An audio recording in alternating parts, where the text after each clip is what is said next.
Geek. Noun. An obsessive enthusiast. Tyrannosaurus Rex. A socially inept or unfashionable person. My name is Harriet Manus, and I am a geek. But my entire life is about to change. And frankly, it's about time. We've got 3 days to put together the most important casting of the year. Our client is seeking a raw talent. Redhead. I'm too sexy for my heart. Take it off, now. I'm so sorry.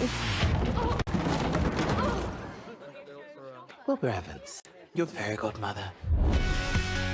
They're here to offer you the biggest opportunity of your life. I'm sure there have been much bigger opportunities. Why don't you come down and do some trial shots? You ain't it, walk away. Who in the world is that?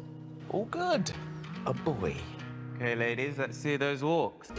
I don't really think I'm cut out for the fashion world. I feel this might be exactly what we need.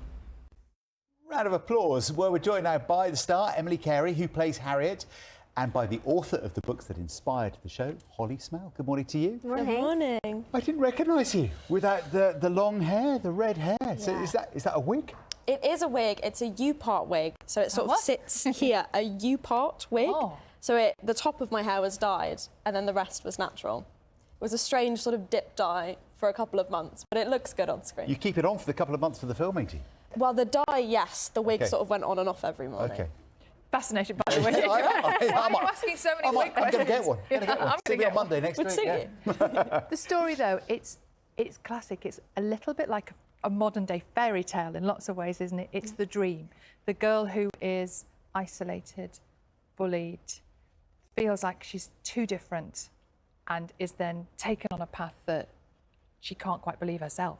Yeah, no, it was always intended to be a sort of update to a fairy tale, even to the point where I brought in characters like fairy godmother and stepmother and that kind of thing to give it a real kind of updated feel. But yeah, it is a fairy tale, and yeah, we're just so proud of it, aren't we?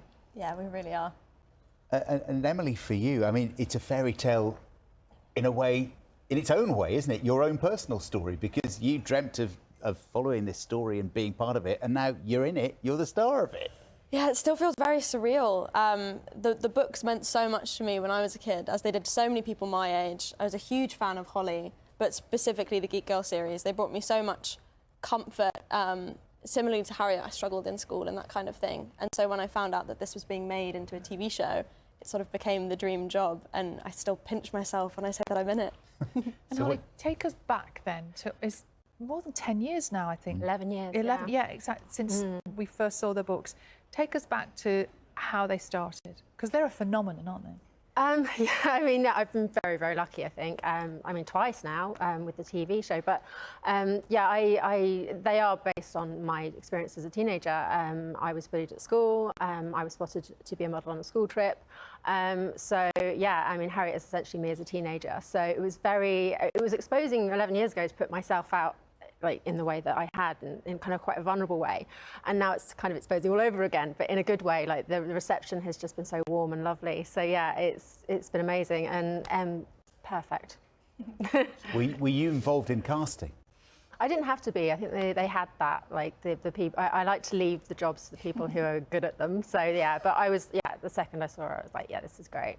What about the second when you were told you had the job?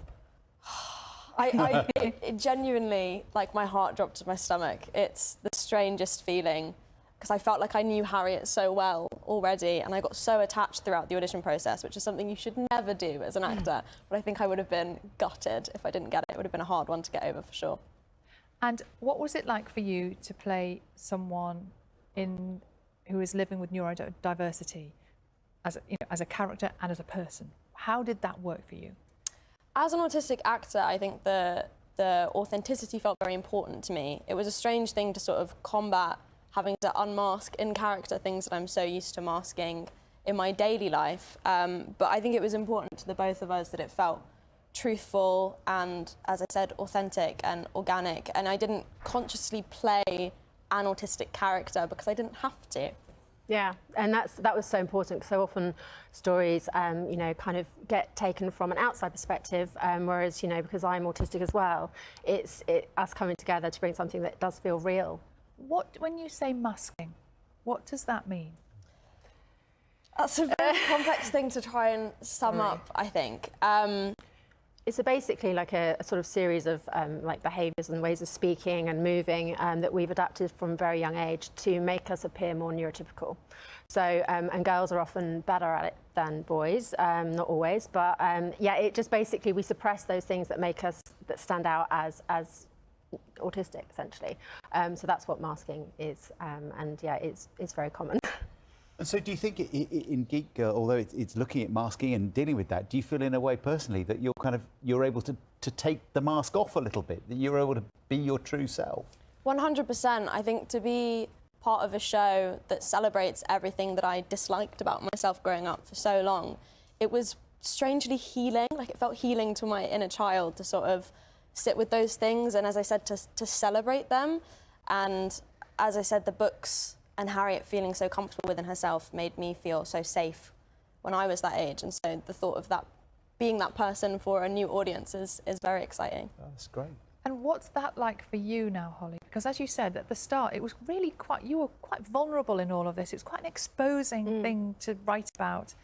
Sitting here now, watching the trail on the screens, what's that like? Yeah, it's overwhelming, but it's so much more than I could have hoped for, because, you know, I mean, obviously, if you watch the show, a lot of it is about identity and sort of self-love and a lot of self-hate that comes with constantly trying to be someone else so that you are accepted. And I like Em, I healed through writing the books. Like, I learnt to love myself through loving Harriet. So she's very special to both of us. And, you know, watching it on screen, my main fear was that, you know, putting this character out who thinks everyone hates her into the world and then going, do you hate me? Like, that was my biggest fear. And so far the reception has been so warm and so kind. So that has been a huge relief, I think, for me. And so for those people following and loving it and being so warm and kind, they're going to say, well, what about future series? Does this run and run? There are lots of books. There are lots of books. We love Harriet and we want to keep telling her story, but it's, you know, it's discussion. We have to see how it goes. So it's completely out of our hands. Yeah, to be honest. But we love her, and it would be amazing to revisit. Yeah, I bet. And for people who maybe haven't read all of the books, I mean, where does life take her? Takes her all over the world, first of all. There's a lot of travel in the books, and, you know, it just delves more into kind of working out who she is and what she wants, and love, friendship, family, identity, seeing the world. It's just, for me, it was always supposed to be kind of an adventure series, but with fashion, really. So yeah. So does that mean you've had all sorts of exotic locations to film in? Well, this season was Canada, which was rather exotic. We had a wonderful time in Ottawa, but who knows if where have you got your eye on for the next series if you get one? Where do you want to go? Exactly. Salford? Salford, why not? It's pretty exotic here. We'll take it. It's been fantastic to meet you. Good luck. It was like 10 episodes of the first series, is that right? Yes. So, that's great. And we see the beginning of a journey, which hopefully will go on for some time. Hopefully. Lovely to meet you. Fingers crossed. Thank you. Good luck. Well done. Thank you.